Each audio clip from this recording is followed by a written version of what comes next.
that I don't own? And I'm going to give more people who are not qualified for mortgages? Does that make sense to you, or do you have to actually be in Washington to understand that?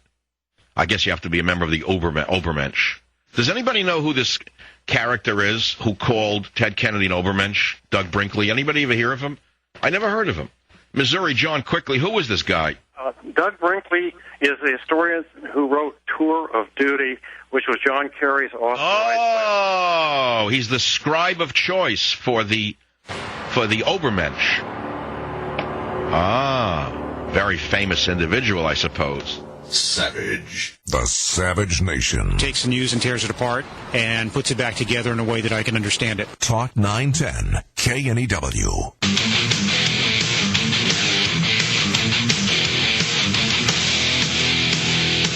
Mourn when a man dies. Does that mean that all criticism must end forever? Are we not allowed to mention anything about Chappaquiddick and Mary Jo Kopechne? We can't say the word. I think anyone who's accused of, anyone who says Mary, I think that this should be outlawed. I think that for a few years, at least, any word that begins with cha. In other words, I think that if anyone starts to say the word cha, you don't know what they're going to say. They could say Chappaquiddick.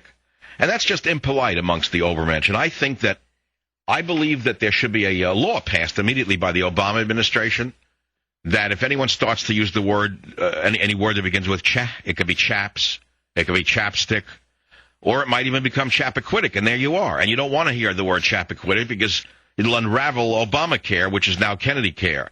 And so, therefore, I think that there should be a ban on any word that begins with cha. Any word that has CH in it, well, you might let them say something with a CH. But the minute it goes into CHA, that's the end of it. Anyone who does that should be reported immediately to Obama's First Amendment killers in the White House. I think that's the important thing.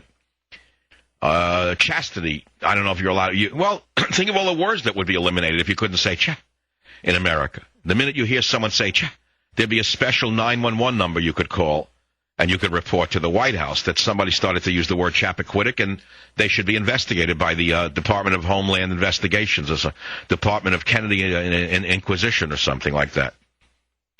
Because you're not an Ubermensch and you're liable to destroy his legacy. And I think that maybe we should just cut this cha. Don't ever say the word cha about anything. What if you say cha?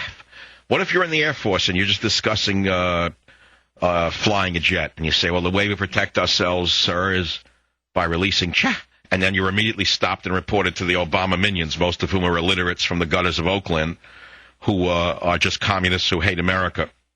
We're now inside the White House, of course. They could come and investigate you. They could bring men in with boots and guns because you're not a member of the fawning media lackeys like Mr. Doug Brinkley. You got to remember that Kennedy opened the borders as early as 1965. You shouldn't forget that.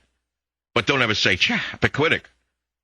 You must remember what he said in 1965 when he passed the Kennedy Immigration Reform Act. He actually said, this Immigration Reform Act, despite what demagogues are saying, will not change the demographics of America. You should forget that. And you should forget that he voted for late-term abortion, infanticide. You should forget that.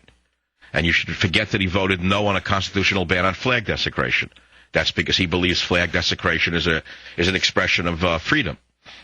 You got to remember these things. You remember that he voted no on banning affirmative action hiring with federal funds because he believes in affirmative action. He never needed affirmative action. He just needed an affirmative bootlegger. He voted yes on allowing illegals to participate in Social Security. Well, that's important. Even though they don't pay into it, they should be able to take out of it.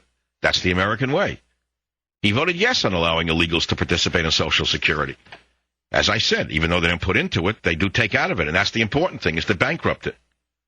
And so now that the Soros-run media sets about on anyone who dares disclose the truth about this gentleman, as in the Soviet show trial, persecution should fall upon anyone who refuses to repeat the party line that the great lion of the left must be praised. You must praise him at all times. You must continue to praise him.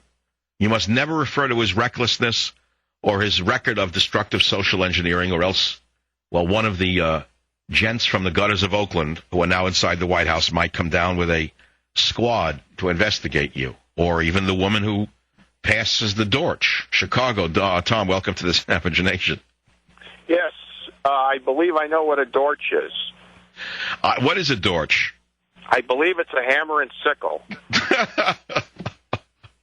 So you mean when the bedfellow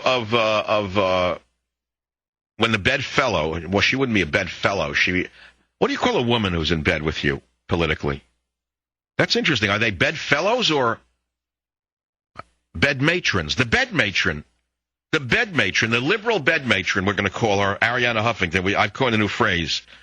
Arianna Huffington, the liberal bed matron of the liberal establishment, has used the word passing the Dorch, and when talking about Ted Kennedy passing it to Obama. And she was angry that the people didn't respect the fact that we didn't immediately pass socialized medicine. Did you catch that, Tom? Yes, I did, and it makes me wonder, why is she so interested in socialized medicine? I don't know. She's a very wealthy woman. Why does she care about socialized medicine primarily for illegal aliens? Everyone else has, by and large, everyone else can get any care they need by going into an emergency room. Why would a very wealthy woman care about that? I don't know. Is it social justice, Tom, that I'm missing? No, I don't think so. I think it's... I mean, I'm a former welfare worker. I'm a former social worker. I'm a former school teacher. I've actually worked amongst the poor, and I've seen so much abuse, it's astounding to me. Not of the poor, abuse of the system by the fake poor. In fact, they live better than I did when I was a social worker. I guess if you marry into money and you've never worked a day in your life, you've just gone to cocktail circuit parties, you can be worried about passing a Dorch. Exactly. She's not there.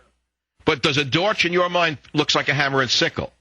Absolutely. Yeah, well, there you go. I'll tell you. You know what I'm going to do for you, Tom, because you have such a good sense of humor? I'm going to send you a free copy of Banned in Britain when it comes out. Okay, stay in the line. Chicago, Pete, you're up on the Savage Nation. Hi, Savage. Do you think that Kennedy is so infatuated with Obama to the point where he backstabbed the Clintons in his endorsement? Because Kennedy's own historic ineptitude and inadequacy to be a senator was finally eclipsed by Obama, who's even more unemployable in the private sector. And that's right. President. But yeah, it's interesting. Why did Kennedy not support Hillary, is what you're saying, and support this unknown man from Chicago? I think it's because I think it's what you're saying. It's an interesting question.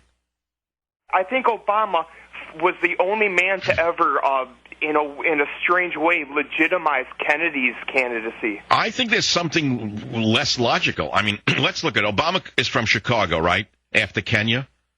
He went from Kenya to Chicago or whatever, right? Yeah. I'm just using the conservative timeline. Kenya, Chicago. We know about the steps in between. We know about Hawaii and Indonesia. Okay. But we're doing a quick study. So Kenya to Chicago, right? Now, what does Chicago have around it that the Deep South doesn't? A lake to Canada, right? Mm-hmm. And if you look at the legacy, the historical background of Ted Kennedy and his family fortune, it's related to lakes, isn't it? Right. Right? In other words, if there were no lakes, there would be no fortune. And so, therefore, I think Kennedy, on an emotional level, went with the man who was closest to a lake. Hillary had no lakes near her. Well, come on, I'm trying to be funny. I mean, is any of this working? Folks, make believe we're in a room together. Is this funny or not? I think it's funny. I'm using a certain... I'm the only one doing it. I'm enjoying it. I hope you are. If I were in a large classroom, let's say there were 1,000 of you or whatever, and this was a hot day, even though the air conditioning is on, you're bored, you can't wait to get to the boardwalk, you want to do you're already you can't wait for Labor Day for the barbecue, even though it's a week and a half away. When is Labor Day? I'm planning a barbecue. I'm not even going to go to it. I'd like to give one and not be there because I'm always unhappy after I give it. I don't understand it. I plan these things, then I go to them, and I'm sorry I did it. I don't enjoy a minute of it. I get splattered with grease. All I do is cook. No one talks to you if you put on the barbecue. It's terrible. I'm not doing it again. I'm not doing another barbecue. No one I know does anything. They want me to do it. Hey, Mike, you going to have the Labor Day barbecue? The answer is no. Why don't you have one and invite me? So, no, I may go to the Indian buffet and have lamb or something like that. Mikey had a little lamb is what it's going to come down to. They don't have special holidays or anything like that. They just, every day is a buffet, 7 days a week. Washington's birthday, Lincoln's birthday, Rosh Hashanah, it doesn't matter what it is. 7 days a week. There's a wonderful smorgasbord there. all the dal you can eat. What is dal? I had it for lunch today. It's disgusting. I don't like dal. Huh? It's made of like doll skin. I know it. Come on, I know what it is. I just don't like the taste of it. It's gooey. Why? Because it's vegetarian. It's good for you. I mean, hamburger grease would be better than dal. You know that years ago when I was working for my doctorate in nutrition, I was shocked to read a study. I know I'm not allowed to mention that because it embarrasses Glenn Beck and Rush Limbaugh. But years ago when I was working for my PhD, about when I had written my 20th book, I remember stumbling upon a study that this proves that vegetarianism is better for you than not being a vegetarian. I was shocked. I remember finding a study in 1977, 78. I didn't write it, of course. But I remember stumbling upon it. It was written by a scientist from India, and he studied something like 40,000 railway workers in India. That's right. 40,000 is a very large sample if you're into epidemiology. And he looked at the vegetarians versus